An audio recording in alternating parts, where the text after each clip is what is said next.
Armés d'une simple disqueuse, certains voleurs agissent en plein jour, devant les passants. Ici, ils repartent en moins d'une minute. Briser une chaîne à l'aide d'une pince Monseigneur est encore plus rapide. Même dans un local fermé, votre vélo n'est pas toujours à l'abri. C'est ce qu'a constaté cette jeune femme il y a quelques mois. Un matin, quand je suis rentrée, j'ai vu qu'il n'y avait plus de vélo. Donc ils ont tout arraché, tout le bas de... Ils ont tout arraché, on peut tout soulever là. Le voleur a forcé la porte, détruit tous les cadenas et dérobé 4 bicyclettes au milieu de la nuit. Donc c'est le seul moyen de locomotion que j'ai. Donc forcément, ça fait toujours un choc de se faire voler. Brenda a alors une intuition. Comme beaucoup de vélos volés, le sien pourrait être mis en vente sur Internet. Un mois plus tard, bingo, le voici au prix de 120 €. La jeune femme décide alors de tendre un piège au vendeur. Elle prend rendez-vous avec lui. Salut, ouais. Voici la scène filmée par Brenda. Je vais juste vérifier 2-3 trucs. Ça le fait ou pas? Surprise, le vendeur est l'un de ses voisins, un mineur de 17 ans. Celui-là, il marche pas. Il marche pas, celui-là. La police est prévenue. Non, il marche pas. Elle arrive rapidement sur place pour interpeller le jeune homme. Oui, il y a un problème, c'est mon vélo, jeune homme. Ouais. Il nie d'abord les faits. Non, c'est pas possible. Il y a le numéro de série, c'est le mien. Il devra rembourser à Brenda tous les dommages et sera jugé au pénal au mois d'octobre prochain. La victime retrouve son bien, mais ne comprend pas pourquoi la responsabilité des sites de revente n'est pas engagée.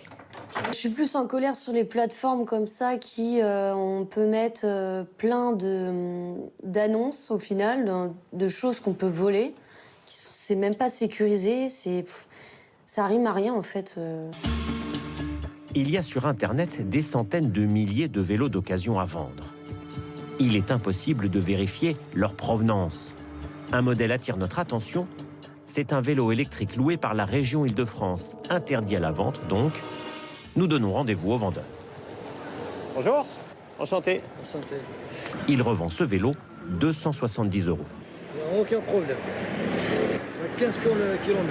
Il a 15 km. Nous lui demandons alors pourquoi son 2 roues est estampillé Île-de-France. C'est à vous le vélo? C'est à moi, oui. Ouais. C'est possible d'avoir une facture alors si c'est... J'ai perdu la facture. Il n'y a pas de facture? Si je voulais... Si vous achetez un vélo visiblement volé, le propriétaire peut vous poursuivre pour recel, un délit puni de 5 ans d'emprisonnement et de 375 000 € d'amende.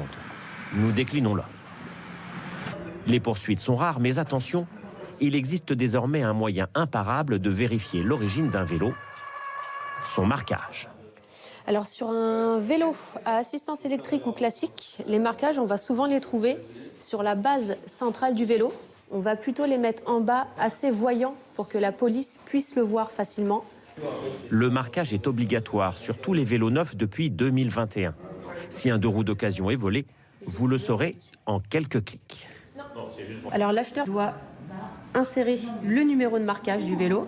Peut-être qu'il y aura un pop-up en disant « Attention, ce vélo est volé ou est susceptible de, veuillez vous retourner vers la police ou la gendarmerie nationale. » Un vélo récent non marqué est donc suspect.